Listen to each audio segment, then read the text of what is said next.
Bienvenidos sean todos nuevamente a LACT Arquitectura. Mi nombre es Luis Taveras y hoy estamos, señores, nada más y nada menos que en las oficinas de Ureval, Ureña Valenzuela. Arquitectos e ingenieros, ¿verdad? Así es, así es. Junto a mi hermano Herli Valenzuela, con quien vamos a compartir toda su trayectoria, la oficina y el ejercicio profesional de la arquitectura en República Dominicana. Una especialización muy importante que es la que tiene la oficina y es la parte hospitalaria. La vamos a conocer con Herli Valenzuela. Hermano, así es. Toma ahí. Gracias por invitarme a tus instalaciones, muy chulas. Gracias, gracias, brother. ¿Tú sabes que esto es tuyo? Sí. No me comprometas, sí. No, esto es tuyo, esto es tuyo. Gracias, hermano. Bienvenido a nuestro podcast y espero que les sirva de mucho lo que van a escuchar el día de hoy de la mano y de tu voz, que tiene vasta experiencia en esta área de la arquitectura hospitalaria y la organización de lo que es una oficina de arquitectura. Eso espero. Sí, así será, así será. Hermano, primero, vamos a hacerlo breve esta parte. Y es, tú eres de aquí, Herli, de Santo Domingo, ¿de qué pueblo? No, mira, yo nací en San Juan de la Maguana. Ok. O sea, yo viví en San Juan hasta, creo que, como hasta los 8 años. Hasta los 8 años. Después me mudé en Santo Domingo porque mis padres, especialmente mi madre, ella trabajaba para un sistema educativo. Trata de acercarte un poquito más al micrófono. Mi madre trabajó para un sistema educativo que tiene en todos los lugares de aquí del país. Entonces, ella duró un tiempo allí en San Juan y luego la trasladaron a Santo Domingo y así mismo se llevó todo su pollito. Okay. Ella es docente. Mi mamá fue docente. Fue docente. Sí. Fue directora, fue profesora. Ok. Sí, claro. Llegan aquí. ¿Tú viniste a qué edad? Yo tenía como 8 años. Como 8 años. Tú llegaste joven. Sí, un muchachito. ¿La primaria todavía? Yo estaba en la primaria. En la primaria. ¿Y dónde cursas tus primeros estudios? ¿Después la universidad? Mira, o el yo bachiller, empecé en todos los colegios que mi madre estaba yo. Como debe ser. Sí, a veces no es muy bueno, ¿no? Tú eres el hijo de la directora. No, tú la pagas toda. Toda. Olvídate eso, donde quiera. Yo empecé con un colegio que le llaman La Paz. Ahí fue que inicié, muchacho verde, acabado de llegar. Ahí estuve, creo que hasta segundo, tercero bachiller. No, como hasta segundo. Ahí fue el que más tuve. Y luego me fui a otro colegio que está en el Sancho Sama. Y ahí terminé el bachillerato. ¿Tú no estuviste en escuela pública? No, nunca. Nunca tuve esa oportunidad. Ok. ¿Y arquitectura por qué? Mira, a mí siempre me gustó el tema del dibujo, el tema del arte. Siempre. Tú eres bien diestro dibujando. No te voy a decir que seré el mejor, pero me defiendo lo suficiente. No como Norman. Pero... No, claro. Pero tú sabes que esa gente no hace unos dibujos muy... Más que cuando ellos se inspiran, pero cuando ellos están en conceptual ni tú entiendes lo que ellos hicieron. Eso es impresionante. Entonces, ahí cuando terminé el cuarto... Estaba entre si la arquitectura, en un momento dado pensé en la ingeniería. Y déjame decirte una cosa, yo escuchaba a la gente que decía, no, porque vete por la ingeniería, que eso es lo que da cuarto, eso es lo que da cuarto. ¿Y tú eres bueno en números? Soy un poco, pero no dije tanto que digamos. Pero yo no estaba pensando en que si era bueno en números o no, era que me decían que eso es lo que daba cuarto. ¿Qué es lo que da el dinero? ¿Qué es lo que da el dinero? Entonces yo digo, no, pero yo lo que quiero es ser rico. Bueno, entonces, todo el mundo estudia por... No, imagínate. Esa es una de las razones. Eso es lo que uno escuchaba. Sí, mejoría de vida y calidad. ¿Qué tú vas a hacer si tú te haces ingeniero? Sí. Pero al fin y al cabo, la pasión. Me fui más por lo que yo entendía que me gustaba. Ok. Empecé estudiando Empecé en la UAS. Ajá. Sí, yo empecé en la UAS. En la UAS no me ubiqué. Porque, óyeme, cuando a mí me decían, mira, que tú tienes que estar a las 7 de la mañana en un aula y luego tú tienes que estar a las 7:30 a 10 edificios allí. Oye, yo no me ubicaba. Salir del campus para otro edificio que hay. O sea, para mí fue fuerte.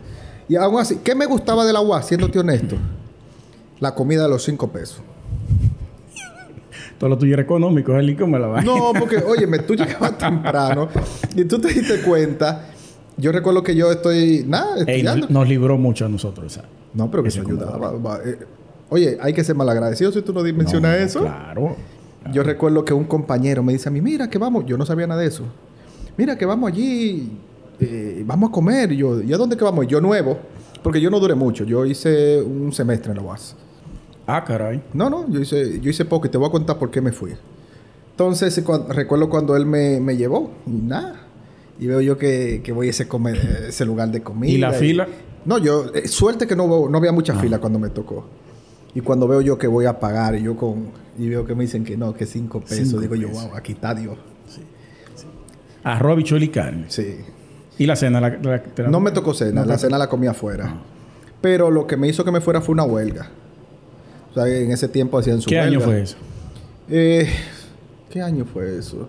2000, 2001. Sí. Todavía hacían su pequeña huelga. Sí, todavía estaba. La última más grande que yo recuerdo fue en el 2000. Entonces, recuerdo que no fue algo muy grande, pero sí se armó un problema. Entonces, tiraron una bomba lacrimógena. Yo no estoy acostumbrado a eso, muchacho. Y eso me dio en la cara a mí. Entonces, empieza a picarme y yo lo que cojo por una llave de agua. ¿Se empeora la vaina? Se me empeoró la cosa. Sí. De ahí al otro día salí corriendo. Increíble. Pero fue una experiencia interesante. Sí, la UAS a mí me brindó muchísima experiencia y conocimiento, aparte de la lucha que uno cogía de adentro. Sí. Porque tampoco teníamos recursos y había que comer obligado en el comedor. No, y que yo pienso que te forma. Sí. Porque tú tienes que aprender a agendarte, ir aquí. Yo no estaba acostumbrado a eso. En el colegio la profesora era que cambiaba y venía donde nosotros. Yo encontré a mi cabra que yo cambio. Para mí eso fue, mira, adaptarme a eso. Ese es el tema. Después de ahí, decidí, después que salí de la UAS, me quedé un semestre fuera, porque dije, yo quiero trabajar. Entonces, empecé trabajando. ¿En la propia arquitectura? No. ¿O en otra cosa? No. No fue arquitectura. Y empecé a ver en otras universidades cuál me da la oportunidad de que yo pudiera trabajar. Entonces, la que me dio más oportunidad fue la OIM. Okay. Por el tema del horario. La OIM tiene la facilidad del tema del horario. Entonces, en ese sentido, me fui a la OIM y avancé hasta ahí. Ahí conocí a Abel yo. ¿Fue ahí? Sí.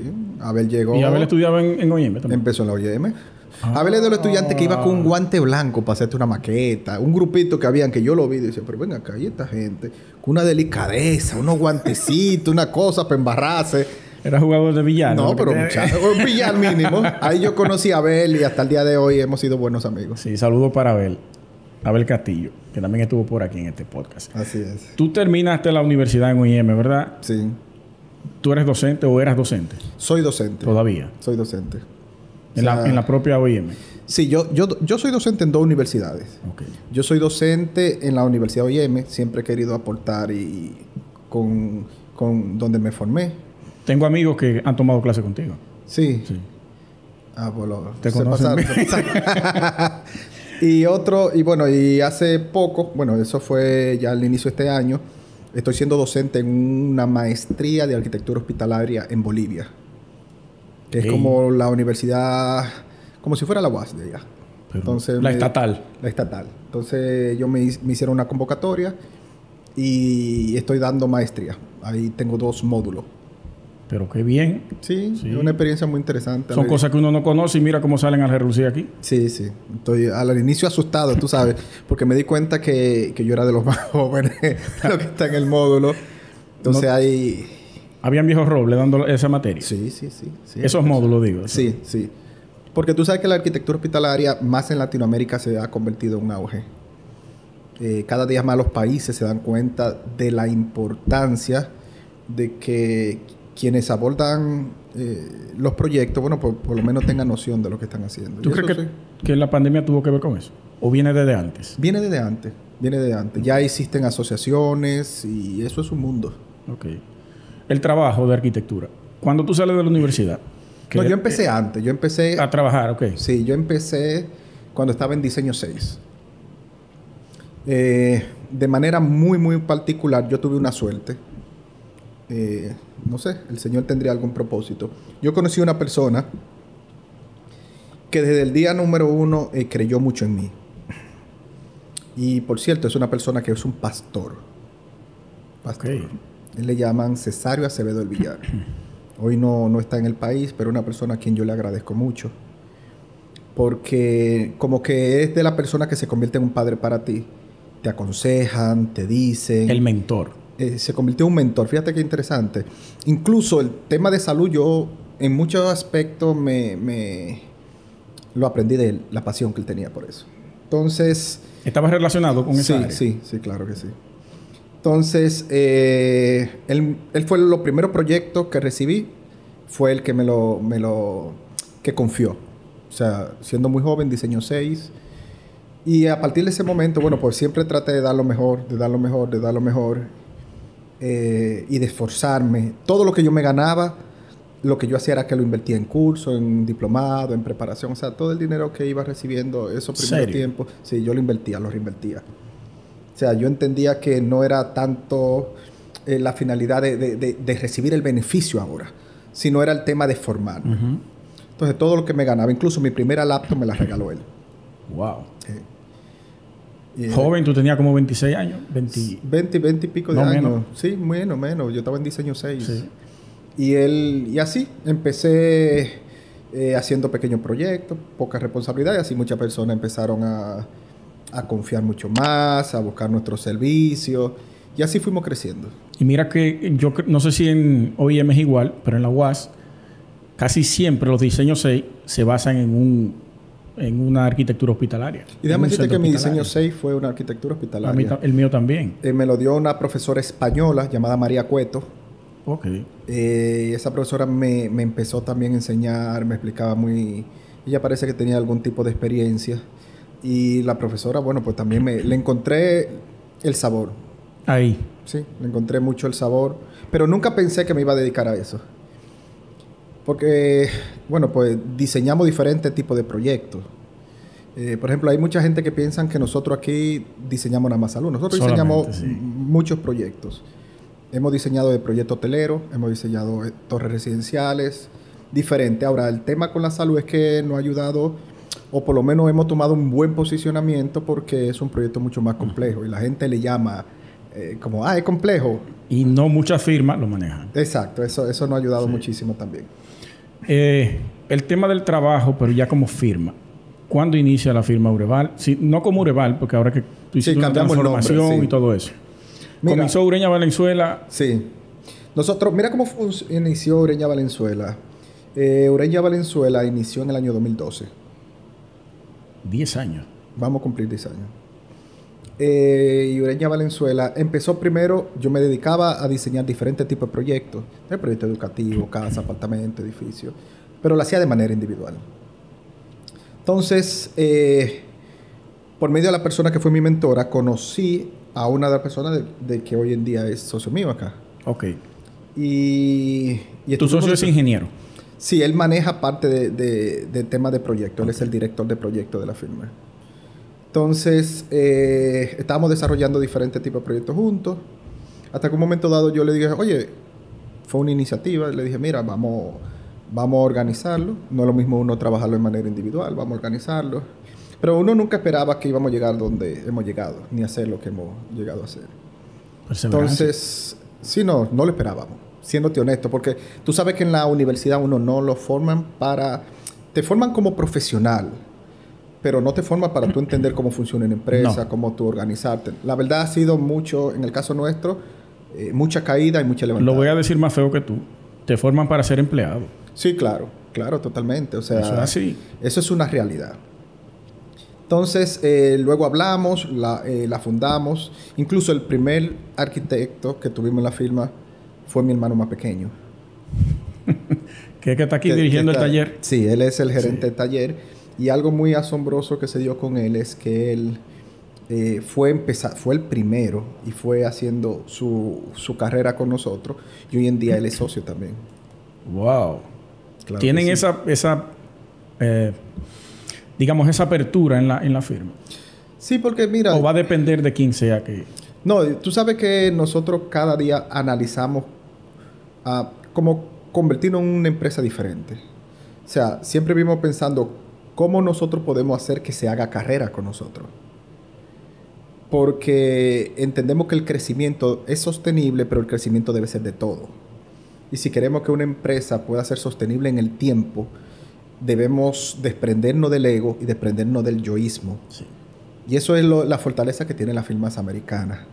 O sea, la firma tú me comentabas eso cuando tú estabas en Chicago. Sí, o sea, las firmas americanas son totalmente diferentes y tú tienes la oportunidad de crecer y posicionarte. Sí. Y eso así crece todo el mundo.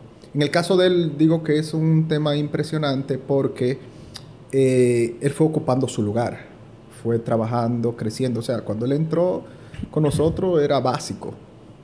Fue aprendiendo y hoy en día el tema del manejo de toda la producción la maneja él. La maneja él. O sea, todos los proyectos que nosotros hemos hecho, él tiene algo. Entonces ha ido creciendo. Llega un momento dado que ya tú creces, tú te desarrollas y tu aporte de valor. Bueno, porque la empresa tiene que decidir, ok, o perdemos ese talento o mejor incorporamos el talento. Entonces fue algo que mi socio y yo dijimos, mira, no podemos perder talento. Al contrario, ingresemos talento. Y no fue tema de que, como mi hermano, hay que brindarle una cuota de participación en la sociedad. No, porque... Él se fajó y se lo ganó. No, yo creo que se la ganó. Es impresionante. Y eso yo creo que todo arquitecto, y eso todo joven arquitecto tiene que verlo desde ese punto de vista. O sea, si usted trabaja en una firma, empezó en una firma, trate de ser bueno y trate de agregar tanto valor, que al punto le sea difícil a la firma salir de ti. Como si fuera tuya. Como si fuera tuya. Agrega valor. Si tú agregas valor y te hace indispensable, llega un momento dado que eso viene. Y que es un arma de doble filo, pero a favor. Sí, claro. Ahí no hay pérdida, eso es ganar. No es ganar. Mientras tú vas aportando, tú vas enriqueciéndote. Sí. Que si en algún momento tienes que separarte, ya tú tienes esa fortaleza. No totalmente, sí tiene que separarte, Sí. pero si al menos que esté en una firma donde el pensamiento corporativo sea que el dueño, el cabeza, solamente él Retrógrado. si él tiene una mente moderna, si tiene una mentalidad progresista para todo, bueno, pues no va a dejar que un talento se vaya. No, jamás. De la firma, ¿cuál fue el primer proyecto? Vamos a comenzar por ahí. Después nos vamos al proyecto más difícil y al reto más grande que ustedes han tenido. Mira, nuestro primer proyecto fue una escuela que diseñé en Santiago. No, te voy a decir algo. No, antes de esa escuela yo diseñé un interiorismo para una cadena de radio. O sea, hice toda la distribución en el interior. No solo la cabina, sino... No, todo. Y ahí aprendí algo muy importante. Y es lo siguiente. Yo recuerdo que cuando me tocó diseñarlo, los propietarios me dijeron, mira, vamos a tratar de hacer las divisiones en chirro, que sé yo qué. Y yo decía, ¿qué diablo es el chirro? Yo no sé lo que es ese carajo. Y yo recuerdo porque en la universidad me hablaban de blow. Que no te hablan tampoco de materiales. O sea, lo único que yo conocía era el blog. En vanguardia. Sal para afuera y búscatela. No, y el caso es que me decían, no, pero tiene que hacerlo un material de blog, el techo en chirro, el techo en chirro. Y yo le decía, no, tranquilo. Yo una especialidad en chirro tengo. Oye, y tú sabes... y yo recuerdo que le pregunté a alguien, brother, ¿y qué es el chirro? No, que es un material. Mira, yo conozco a fulano, que sé yo qué, que sé yo dónde, que él te puede ayudar. Ah, está bien. Y yo de una vez lo contraté porque tenía que diseñarlo y desarrollarlo. Hice mi distribución, me dijeron el tamaño de los muros. Como es un muro muy parecido, lo distribuí. Esa es la realidad. Al momento de ejecutar el proyecto, yo recuerdo que cuando estábamos presentando y se presentaba una eventualidad, se me acercaba el jefe del equipo de Chirro. Arquitecto, ¿qué usted opina de tal cosa? Y yo no quería tampoco presentarme, de que no sabía. Le decía, ¿tú qué opinas de eso? Y él me decía, no, esto podemos solucionarlo así. Sí, yo creo que sí, vamos a hacerlo así. Pero yo era el técnico del chirro. Del chirro. Él era el que me estaba guiando a mí, pero lo que él menos imaginaba que él era el que me estaba guiando. Yo estaba aprendiendo con él. Sí, pero yo no quería hacerle saber que no sabía. No quería que mi cliente tampoco se diera cuenta, pero tampoco yo podría convertirme en un parlachín de algo que yo no sabía. Entonces lo que yo hice fue que me dejé llevar de él. Y con él fui aprendiendo de cómo diseñarlo. Y ya muy rápido lo cogí, bueno, y pude terminar el proyecto y se convirtió en un éxito. Ese fue mi primer proyecto. Muy duro. El segundo fue la escuela, un colegio en Santiago. Ahí aprendí muchísimo el tema de tramitación, de normativa. Y de ahí para adelante muchísimas cosas más. Ese fue el primer proyecto. Sí. Entonces, para la firma, ¿cuál ha sido el reto más importante? No voy a decir el proyecto más difícil, porque todos los proyectos de alguna manera tienen alguna complejidad. Bueno, sí. Mira, uno de los proyectos más difíciles para nosotros fue un proyecto que diseñamos en México. Y fue difícil en muchos sentidos. La firma es internacional. Sí, bueno, estamos aquí local, pero tenemos proyectos internacionales. Okay. Nos tocó diseñar un proyecto en México, específicamente en el DF. Y uno de los temas más difíciles para nosotros, número uno, fue la normativa. Manejar la normativa allá del DF. teníamos... Difícil, es verdad. Sí, es muy complicado. Incluso la tramitación es muy complicada. No se tramita como nosotros. Otro aspecto que estaba en una zona del DF donde había... Era una zona de un epicentro. Ay, mi madre. Tú sabes que allá se da mucho el tema de los terremotos y era una zona muy vulnerable. Y era una zona entonces que el proyecto tenía la particularidad que estaba rodeada de áreas y de edificios protegidos. ¿El proyecto era de...? Fue un auditorio. Okay. Entonces, alrededor había edificios protegidos. Y tuvimos que hacer una arquitectura que presentara cierta vanguardia, pero que también como que no fuera agresiva con el entorno. Y también tener respuesta al tema de la estructura. Sí. Entonces, eso fue un proyecto difícil porque fue nuestro primer proyecto internacional. Y tuvimos que aprender muchas cosas en el camino. Había cosas que yo no sabía cómo manejarlo. Nadie me lo había enseñado. Cómo lidiar con proveedores extranjeros, cómo manejar un contrato. ¿También lo construyeron? Sí. Fue un proyecto que... Y también como... No, nosotros no lo ejecutamos. Lo ejecutaron allá. Uh-huh. Pero, claro, teníamos que reunirnos con ingeniero eléctrico, electromecánico, con un sinnúmero que me hablaban a veces una jerga totalmente diferente. Sí. Tú sabes que te voy a decir algo muy particular y aprendí muchísimo. Oye, los entregables. O sea, la cantidad de información y plano y cómo se estructuraba, yo no estaba acostumbrado a eso. Ay, mi madre. O sea, lo que para mí en ese momento dado era un proyecto completo, para ellos era un anteproyecto. Entonces tuvimos que dar mucho más. Ahí dio un giro la firma entonces. Sí, aprendimos mucho. Oye, aprendimos mucho, porque nos exigieron mucho. Uh-huh. Y yo creo que a partir de ahí eso nos ayuda muchísimo. Excelente. El crecimiento de la firma, muchos de nosotros lo hemos visto en las redes. Hay proyectos que no se presentan por temas de confidencialidad, y eso pasa en todas las firmas. Uh-huh. Hemos visto que ha crecido bastante. La respuesta en la sociedad ante ustedes, ¿cómo ha sido? Bueno, yo creo que ha sido muy positiva. Ureval es una firma que le brinda mucha confianza a los clientes. Sí. Muchos de nuestros clientes son corporaciones. Son empresas corporativas que se manejan un poquitito diferente. Que es una junta, que la junta aprueba. Hay otros proyectos que hacemos que no son tan corporativos, tan uh-huh. herméticos, con una organización tan diferente. Pero yo pienso que Ureval ha logrado irse posicionando con el tiempo, poco a poco, con mucho trabajo. No hay nada escrito. Y ha tenido una buena receptividad social. Ha tenido un buen posicionamiento y no ha permitido un crecimiento que lo más importante es que sea un crecimiento sostenible. Tú hablabas de que no solamente trabaja en la parte hospitalaria. No. Nosotros, por ejemplo, aquí hemos trabajado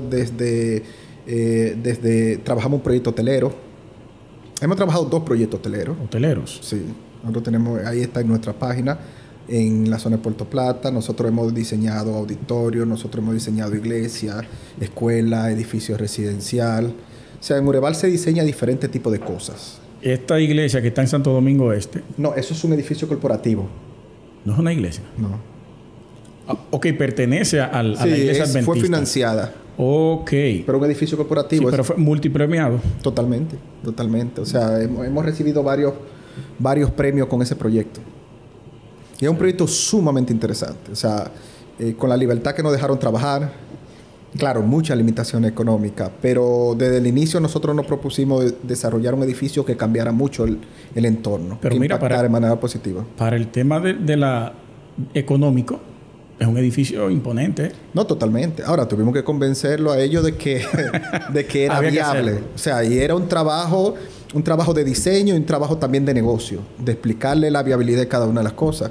Si tú te fijas, ese edificio tiene mucha característica de sostenibilidad. E invertir en ella no era tan fácil. Uh-huh. Ellos asimilarla. La tecnología que tiene. Ahí hay un tema difícil con el cliente. Convencerlo de la sostenibilidad de un proyecto. Sí. Mira, tú sabes que yo he aprendido con el tiempo que el primer trabajo que debe hacer un arquitecto es educar al cliente. Total. O sea, educar al cliente. O sea, muchas veces nosotros queremos enfocarnos en cosas que no es lo más importante. Uh-huh. y queremos presentarle cosas que no es lo más importante. Si tú logras educar a tu cliente, tú ganas la confianza del cliente y el proyecto puede prosperar. O sea, te puedo decir en ese edificio, cuando el proyecto se hizo, entre el diseño y la ejecución, yo te puedo decir que se duplicó el proyecto. Un poco más del 100%. ¡Wow! Y el cliente al inicio no quería invertir más. Pero nosotros lo fuimos llevando de cuál era el beneficio a mediano y largo plazo de diseñar el edificio como lo habíamos planificado. Había muchas cosas que ya a nivel de precio y todo había cambiado desde el momento que se diseñó. Y tuvimos una gran ventaja que también la empresa fue que lo desarrolló. Entonces eso nos permitió jugar un poco con... y trabajar y convencerlo. Colombia. En Colombia nosotros diseñamos una escuela. Colombia fue una experiencia chula porque el proyecto está hecho en una zona que le llaman Bucaramanga. Y de Bucaramanga hay una zona que le llaman Berlín. Berlín es como decir que estamos diseñando en Constanza. Uepa. Es muy parecido a Constanza, está en una montaña. Le dicen Berlín por el frío. El tema climatológico. Es muy complicado. Eso fue un proyecto que nos ayudó a nosotros a graduarnos. ¿Por qué? Porque, número uno, el tema climatológico nosotros no lo habíamos manejado a esa envergadura. Te puedo comentar que al estar en la cima de la parte más alta de Colombia, que es Berlín, te puedo decir, por ejemplo, eso es una zona que tiene... Yo recuerdo que cuando se hizo el análisis de viento, te daba entre 65 a 85 kilómetros por hora constante de viento. Acá. O sea, era una cosa impresionante. Las casas y los edificios. Tuve una casa muy bajita porque el frío es mucho. Y ellos para trabajar la parte térmica, bueno, pues hacen edificaciones un poco bajitas. Entonces, imagínate, una de las cosas que ellos nos exigieron con nuestro edificio era que el edificio no podría ser muy alto por el tema del frío. Y que también teníamos que orientarlo de una manera que... como que el viento no tumbara la pared. No le diera de frente. Si le da de frente, la tumba. Totalmente. Wow. O sea, ellos con eso son muy delicados. ¿Y el tema de anclaje? También. Lo que nosotros hicimos fue enterrar... Para poder manejar altura, necesitábamos una altura importante. Manejarlo con algunos conceptos como se manejan los centros de salud, por medio de esclusa para manejar cambios de temperatura, pero enterramos un poco el edificio. Lo que hicimos fue que lo bajamos. O sea, tú en vez de entrar al... ¿El terreno ayudó? El terreno nos ayudó un poco. Okay. Porque al ser una topografía, vamos a decir, con ciertas pronunciaciones, lo que hicimos es que el punto cero, donde la persona ingresa, lo que hicimos es que baje.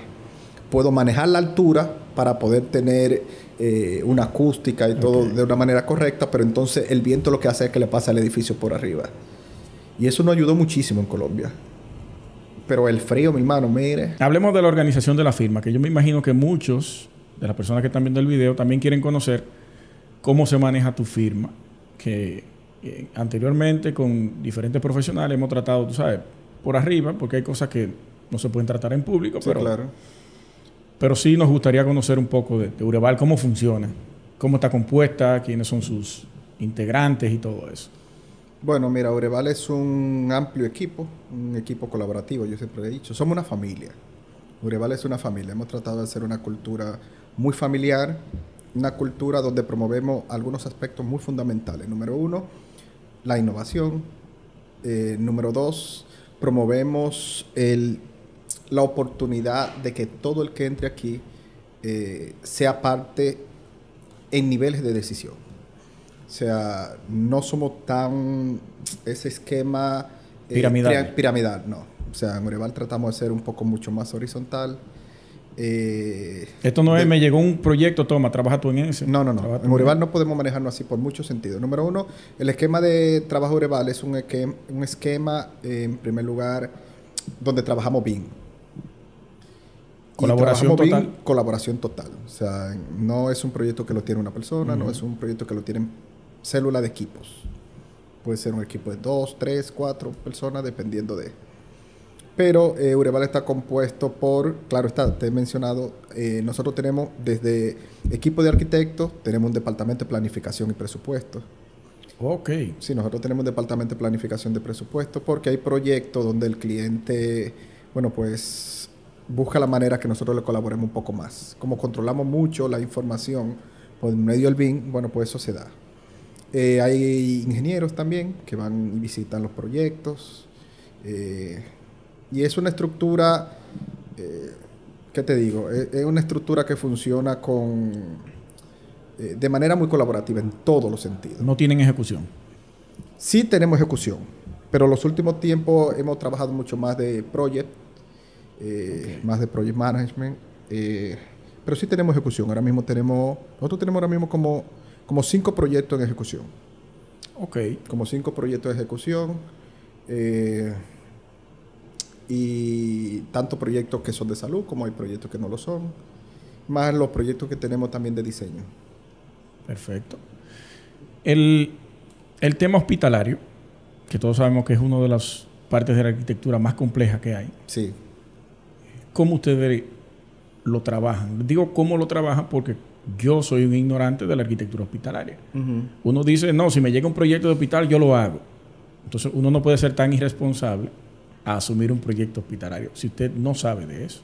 Sí, no, claro. Los proyectos de salud, de manera general, Exacto, de salud. Son proyectos que manejan unas complejidades amplias. Ahorita te comentaba mucho de algunas cosas con el cual nos ha tocado trabajar. O sea, para explicarte de una manera simple, un proyecto de salud es como una ciudad. De manera simple, pero es complejo. Es complejo, es como una ciudad. O sea, fíjate que una ciudad está compuesta la parte de trabajo industrial, zona de ocio, zona administrativa. Aunque hoy en día todo se promueve mucho más, lo compacto. Así mismo funciona en un proyecto de salud. Un proyecto de salud tiene diferentes áreas. La clave del éxito de un proyecto de salud es cómo funciona y opera todo el centro.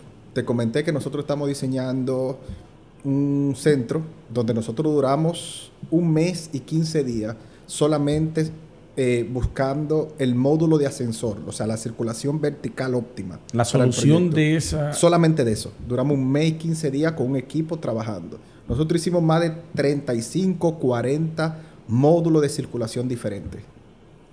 ¿Por qué? Porque como el proyecto es un proyecto en altura, bueno, pues lo que funciona en el sótano no me funciona en el 10º piso, no me funciona, lo que me funciona en los quirófanos, no lo que me funciona en los servicios centrales, no lo que me funciona en los servicios de diagnóstico y tratamiento. ¿Por dónde pasa? Donde me va un flujo, por ejemplo, de técnico, no quisiera que me tenga una incidencia con los desechos, no quiero los ambulatorios. Los ambulatorios, los pacientes. Organizarlo y que opere de manera eficiente. ¿Qué debe estar aquí? ¿Qué no debe estar? Eso es básico. Pero eso de la mano va solucionando las otras áreas. Sí. Más o menos. Más o menos. Pero cada área entonces tiene complejidades diferentes. Por ejemplo, cuando tú diseñas un centro que tiene un área de imágenes, por ejemplo, en un área de imagen tú te encuentras un área de un resonador que tiene sus propias características. Tú sabes que los resonadores, el mayor riesgo que hay con un resonador es que el resonador es como un imán. Fíjate que cuando tú te vas a hacer una resonancia magnética te dicen, mira... Quítate todo. Quítate todo. O sea, si tú tienes algo de metal, sale como una bala y se te puede enterrar y matarte como un tiro. Sí. Pero sin embargo, tú te puedes encontrar que tú tienes entonces un tomógrafo. O tú te encuentras un rayo X. O tú te encuentras que tiene características de organización diferentes. Y si tú te vas a una mayor complejidad, que te encuentras un área que tiene, por ejemplo, un PET-CT, un acelerador lineal, bueno, pues cada uno tiene características diferentes. Por ejemplo, un PET-CT, tú sabes que se trabaja con partículas nucleares. El paciente está irradiando. Sí, totalmente. El paciente irradia, el área irradia. La protección, la organización de cómo debe funcionar es totalmente diferente a un resonador. Igual a un consultorio, igual a un quirófano, igual a un UCI. Entonces, todo eso... Lo que alberga eso ahí adentro, entonces, tiene que tener una protección máxima. Sí, totalmente. Totalmente diferente. Por ejemplo, un acelerador lineal tiene una característica y un funcionamiento muy puntual. Y un resonador tiene características totalmente diferentes. Pero, sin embargo, tú estás en el área de la tecnología, pero tú te encuentras entonces cómo funciona un área quirúrgica, cómo funciona una unidad de cuidado intensivo. Cada uno tiene lógico. En un quirófano, que uno lo ve como una habitación pequeña, hay una estructura muy clara y organizada. ¿Dónde va el anestesiólogo? ¿Dónde va el cirujano? ¿Dónde van los asistentes? ¿Dónde va cada cosa? Y incluso tú tienes que especificar todo de cómo funciona. Entonces, tú te encuentras, ese es desde el punto de vista tecnológico y organizativo, pero ahora vámonos a otro aspecto. Del punto de vista de la funcionalidad al paciente. O sea, tú te encuentras una persona que tú le estás creando un edificio donde van a ser su primer hijo, donde vive una experiencia de felicidad. Pero también me encuentro con otra persona donde le falleció su primer niño. Bien, te ha tocado un punto. O sea, son emociones diferentes. Entonces, desde el punto de vista de la salud, bueno, pues esos son complejidades, sin mencionarte que los materiales tienen que ser con cierta característica, sí. No puede ser cualquier tipo de cosa, y es muy complejo. El tema de los quirófanos, ahí dentro, me causa curiosidad. La contaminación es muy fácil de que ingrese a cualquier espacio. Sí. ¿Cómo se controla eso allá adentro? Mira, ahí ingresan dos factores fundamentales. Uno, la arquitectura, y dos, los protocolos médicos. La mayor contaminación son protocolos. O sea, la mayor porcentaje de contaminación está viendo el personal asistencial. Sí. O sea, él viene, no se lavó la mano y tocó un paciente que está con una cirugía abierta. Bueno, pues tú puedes tener plenamente seguridad de que ese paciente va a recibir una infección. Ahora, el papel de la arquitectura es obligar a que los protocolos se cumplan. ¿Cómo? O sea, el papel de la arquitectura es obligar que generen procesos y potencializar los mismos protocolos. Sin mencionar manejar la asepsia. Por ejemplo, sí. Con la arquitectura de cómo va a entrar, cómo sale, cuáles materiales van, cómo se organiza, en qué lugar del hospital tú lo vas a colocar, si va a haber luz natural, si no va a haber luz natural, las alturas funcionales, la funcionalidad de la misma área. Y ahí entran otros factores entonces ya que van de qué tipo de quirófano va a ser, cuál nivel de asepsia va a ser. Aquí tenemos cámara antes de penetrar el área del quirófano, ¿cómo se llama eso? Esclusas. Ajá. Sí, los quirófanos deben tener esclusas. Obligatoriamente. Sí. Ahora, el problema muchas veces es que se hacen, pero o no se hacen bien. Un problema que he visto mucho es que tú sabes que de hace unos años para acá se están haciendo periodos gubernamentales, siempre se hacen muchos proyectos de salud. Y a veces se piensa que el poner cuatro paredes, poner un piso epóxico, un plafón, clean room, ya es un quirófano. Yeah. Eso no es así. O sea, el quirófano, para que pueda funcionar, tiene que tener un nivel de asepsia, tiene que tener una cantidad de metros cúbicos de bacteria o colonia por metro cúbico. Y eso es lo que te dice qué nivel de quirófano es.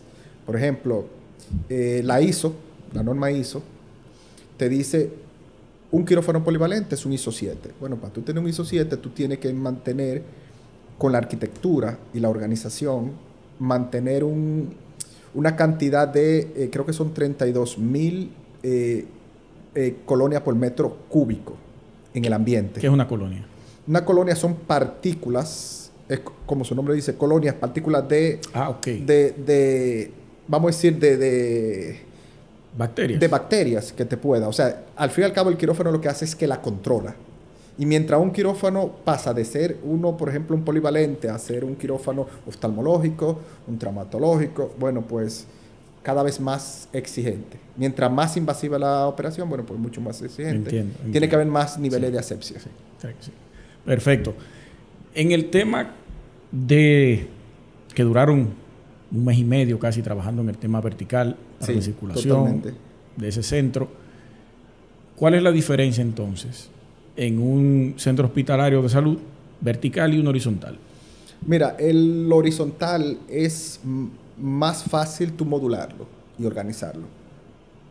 Totalmente. O sea, tú destinas cuáles son los acceso técnico, ambulatorio, urgencia o emergencia, consulta y demás. Es mucho más fácil. En el vertical, bueno, al ser mucho más compacto en altura, bueno, pues tú tienes más limitaciones. Sí. Incluso históricamente, déjame decirte, en los años 1950, 1960, se dio en Estados Unidos un fenómeno. Tú sabes que los primeros centros de salud en altura se dieron en Estados Unidos. O sea, Europa era mucho más horizontal. Sí, Tadao Ando creo que hizo uno, que fue el primer edificio de salud para la pandemia del momento, los 1920, final de 1920, 29, creo que fue 28. Y fue uno de los primeros en ese tema de la sepsia. Exacto. Entonces, fíjate, en Estados Unidos se empezaron a hacer muchos centros para arriba. El ascensor llegó y permitió hacer muchos hospitales. Pero con el tiempo esos hospitales caducaban con mucha facilidad. Y ya en los años 60, 60 y pico empezaron a demolerlo todo.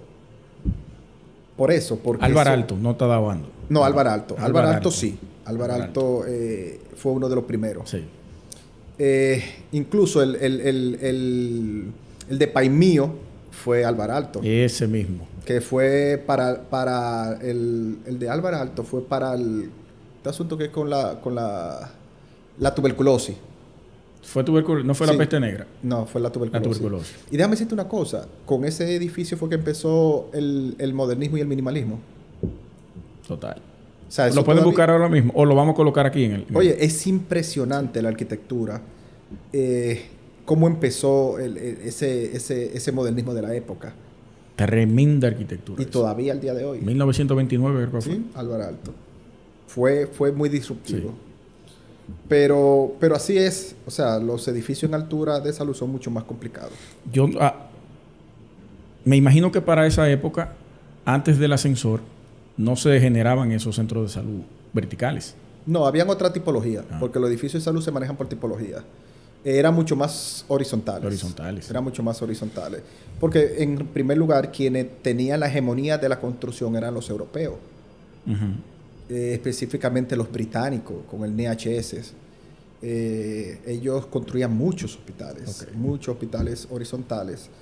Pero luego que vino en Estados Unidos y empezaron con la vertical y el ascensor, bueno, empezaron a llevarlo. Sí. Incluso Le Corbusier diseñó uno, que nunca se construyó, pero fue una utopía lo que Le Corbusier diseñó. Una gran torre con unos basamentos, un asunto totalmente complicado. ¿Estados Unidos? No, creo que fue Alemania. No se llegó a construir... ¿Para la reconstrucción de Alemania? Sí, Le Corbusier una de las propuestas hizo, pero el tema con eso era que Le Corbusier, como la tecnología estaba cambiando, la suerte que nunca se construyó porque hubiera caducado muy fácil. Esa es otra cosa que sucede. Los centros de salud caducan rápido. Se estima que cada 10 años un centro de salud hay que intervenirlo.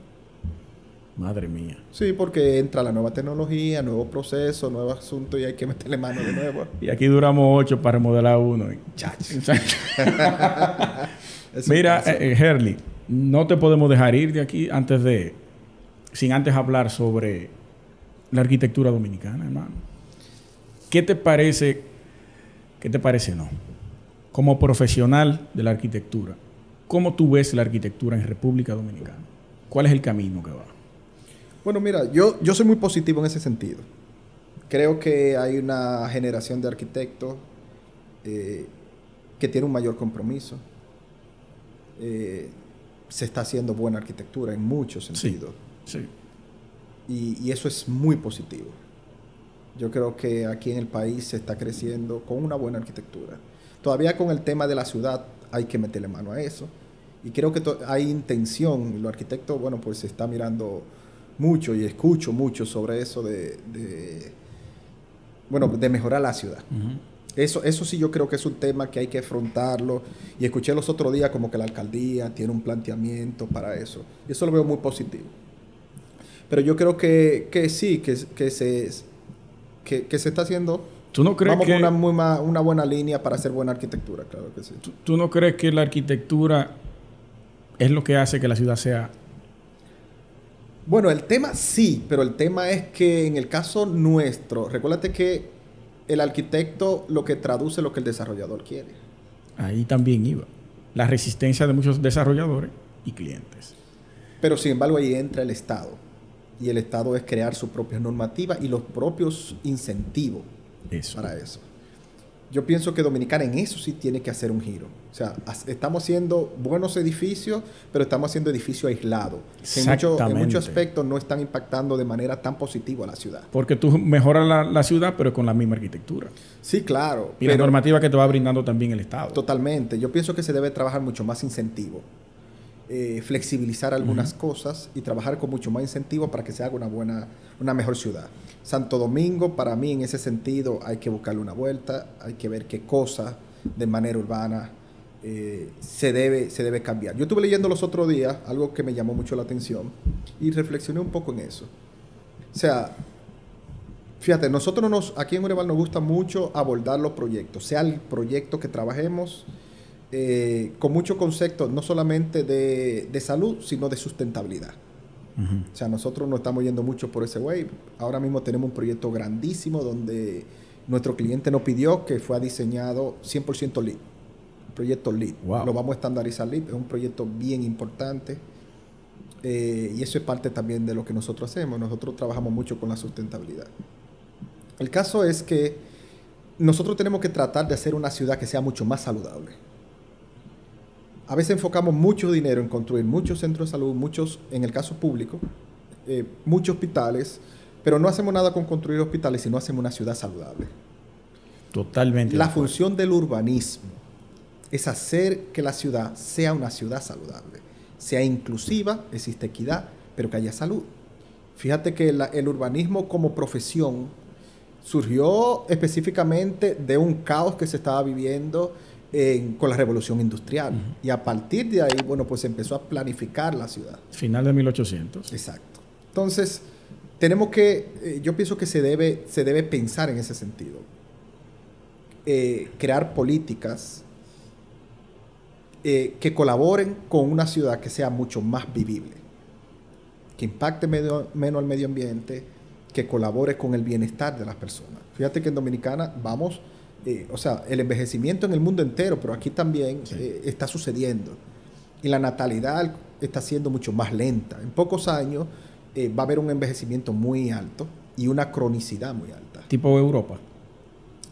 Posiblemente tipo Europa, pero, no tanto. No se compara porque Europa tiene una calidad de vida superior en términos de ciudad. Totalmente, totalmente. Entonces, yo pienso eso, que debemos empezar a ver la ciudad de otro punto de vista. En algún momento yo le mencionaba... creo que Stephanie, la arquitecta Stephanie Gutiérrez, saludo para ella.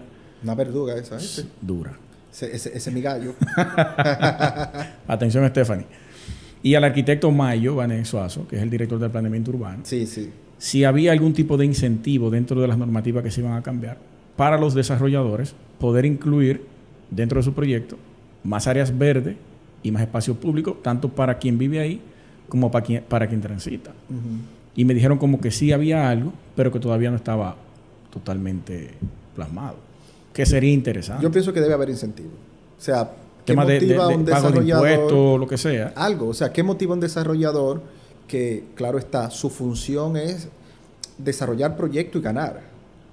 Y claro está, también hay que reconocer que hay muchos nuevos desarrolladores que están teniendo una sensibilidad muy importante, que te hablan de la ciudad, que te hablan de espacios verdes, que promueven e incentivan al arquitecto también y lo motivan a hacer una arquitectura, bueno, pues mucho más humana, pero si se le ofrece incentivo, o sea, debe haber incentivo, el que construya un edificio que pueda ser certificado bajo algún estándar, dele un incentivo. Totalmente. Porque eso de una manera u otra, el que pueda ocupar la huella y aportar mucho más a la ciudad, dele un incentivo. Porque la menor huella edificable.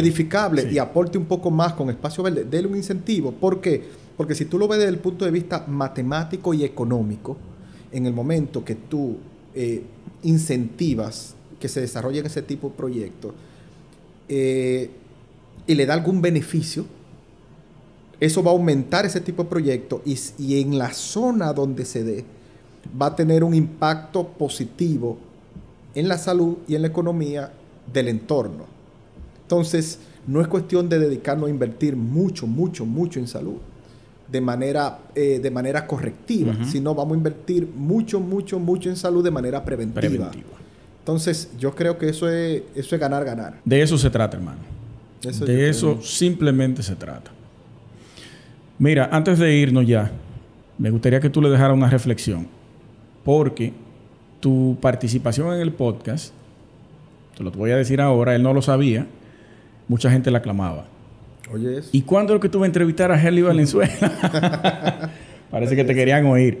Bueno. Entonces me gustaría que son estudiantes algunos y otros profesionales recién graduados que ven en ti quizás una persona que con visión de lo que es una arquitectura responsable, con visión de lo que es una firma, cómo debe organizarse, aunque no la conozcan, ahora sí la van a conocer en parte. Y que tú puedas motivarlo de esa manera. Y así, entonces, ese, ¿cómo se dice? Ese virus se va propagando. Bueno, me dijiste que hay estudiantes, ¿no? ¿Verdad? Sí. Bueno, yo pienso que el estudiante, lo que le puedo decir es motivarlo a prepararse para ser buen profesional.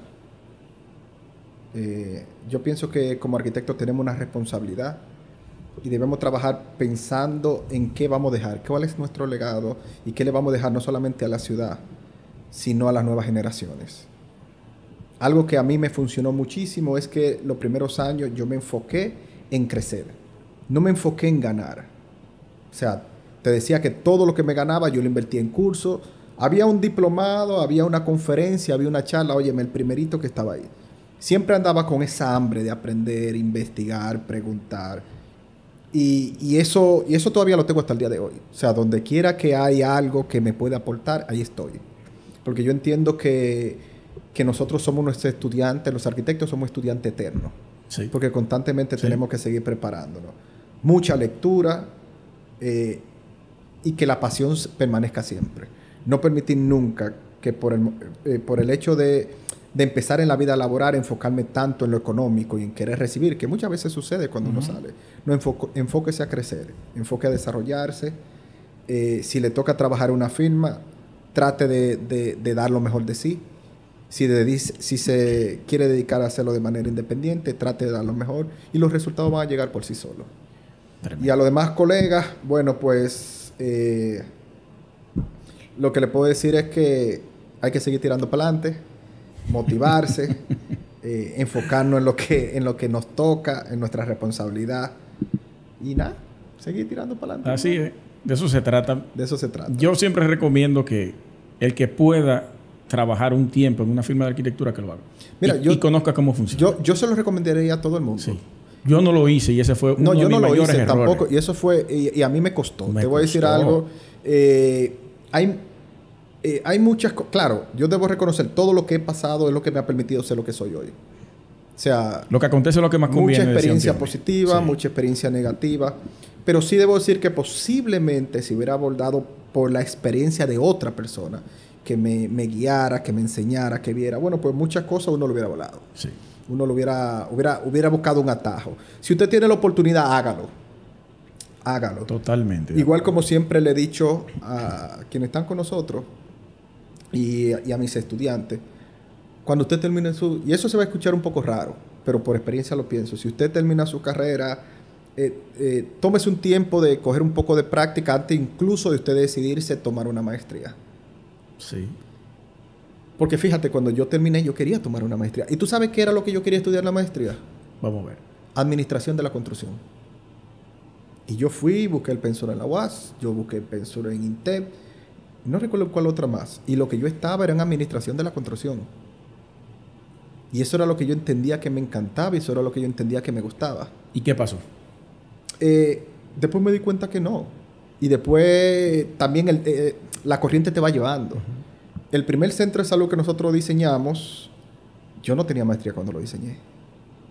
Tuve mucha suerte porque los propietarios pues buscaron asesoría de instituciones extranjeras y me guiaron. Y ahí fue que yo me di cuenta lo impotente que era para poder desarrollarlo. Y empecé a ver el nivel de complejidad. Pero imagínate que si en el momento que terminé la carrera me hubiera ido por otra cosa, bueno, pues ¿qué hubiera pasado? Posiblemente bien, posiblemente mal. Sí. Hubiese buscado dónde implementar ese conocimiento que tú tenías y esa oportunidad quizás de ese primer hospital no te llegue. Pero fíjate que muchas veces el elegir la especialización, no eres tú que la eliges, a veces ya te elige a ti. O en ocasiones la circunstancia te lleva. También. O sea, porque imagínate Tiene que sentido. tú dices, bueno, mira, yo quiero ser interiorista. Perfecto, yo quiero el diseño interior. Y tú empiezas a dedicarte a diseñar villas. Y todo lo que te llegan son villas. Tú tienes... ¿Ya?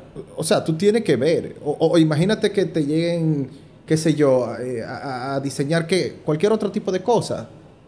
O sea, si te está llegando, pues aprovéchalo también. Entonces, por eso yo digo que muchas veces la cosa te llega a ti. O te presenta a alguien que te abre los ojos y te ve. Y tú no sabes lo que va a terminar. ¿Eso fue lo que pasó contigo? Sí, totalmente. O sea, si yo me hubiera ido por lo que yo quería al inicio, bueno, pues posiblemente Ureval tuviera una configuración totalmente diferente. Claro está, le hubiera agregado valor porque Ureval en sentido también hay proyectos que lo desarrolla. Pero por lo menos dentro de nuestras líneas de negocio, por eso te he mencionado, tenemos varias, pero dentro de nuestra línea de negocio está la salud. No estuviera la salud.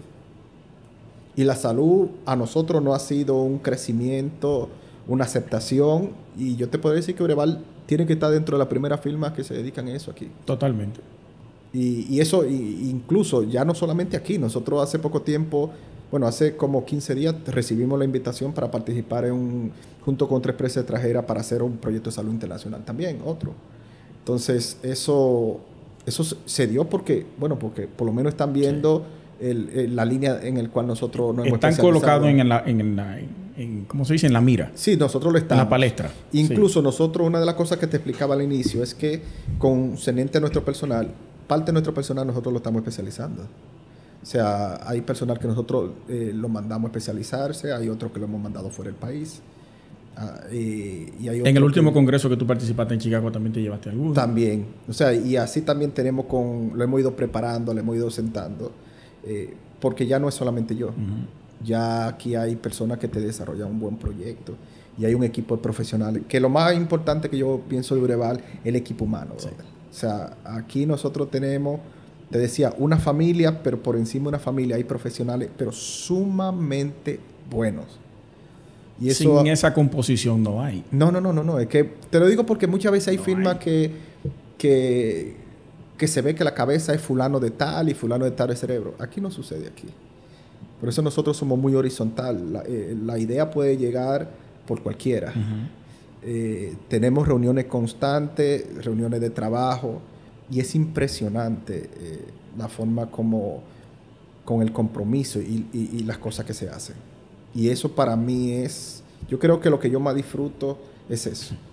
O sea, poder hacer ese trabajo en equipo y tener el equipo que tenemos hoy. Yo te agradezco de verdad que tú hayas abierto de esa manera la composición de tu firma, para que la gente entienda cómo es que debe manejarse las cosas.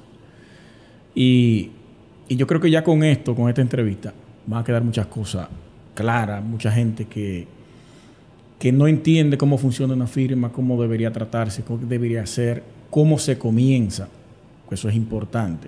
Para tú saber para dónde vas, tienes que saber dónde estás. Sí, eso es. Es un constante trabajo y nada es fácil. Yo lo que espero que algún día la firma dominicana tengamos una presencia mucho más internacional. Yo siempre he dicho que hemos sido muy tímidos. Hemos sido muy tímidos y yo creo que a veces tenemos un poco de temor. Claro está, hemos tenido muy poco apoyo en ese sentido. Yo creo que sí, claro que sí, claro que sí. O sea, los buenos proyectos internacionales van apoyados desde el Estado. Sí, claro. O sea, los grandes. Los grandes, totalmente. Y siempre hemos hablado allá en la Sociedad de Arquitectos el tema de los concursos, pero más que los concursos es trabajar el tema de exportar la arquitectura dominicana.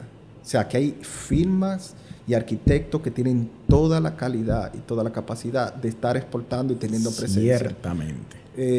Creo que nosotros también podemos que no sé salir. Por qué. No, la verdad que es que nosotros muchas veces somos un poco tímidos. Y por otro lado, también ver firmas que se empiecen a manejar y a configurar de una manera mucho más, un poco más corporativa. Y eso fue algo que, parte del viaje que nosotros hicimos en Chicago, es algo que nos aportó muchísimo. Saber cómo se manejan, cómo operan Brother, eso nos cambió la forma de ver. Tú me contaste parte de eso. No, pero es impresionante. La verdad que pudiéramos otro podcast. No, solamente con hablar del viaje de Chicago.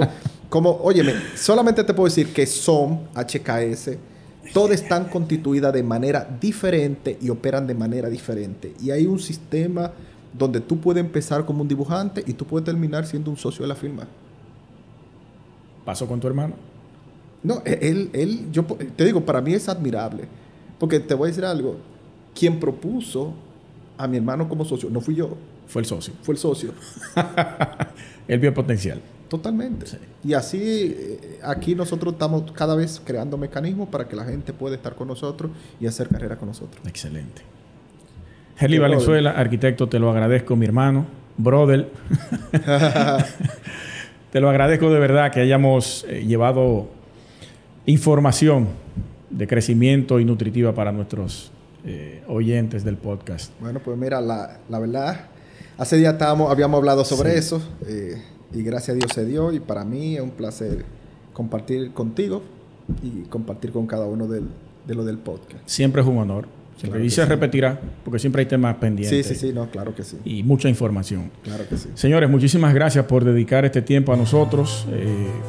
Solo nos queda decir que nos vemos en el próximo episodio. Hasta pronto. Así es. Un placer.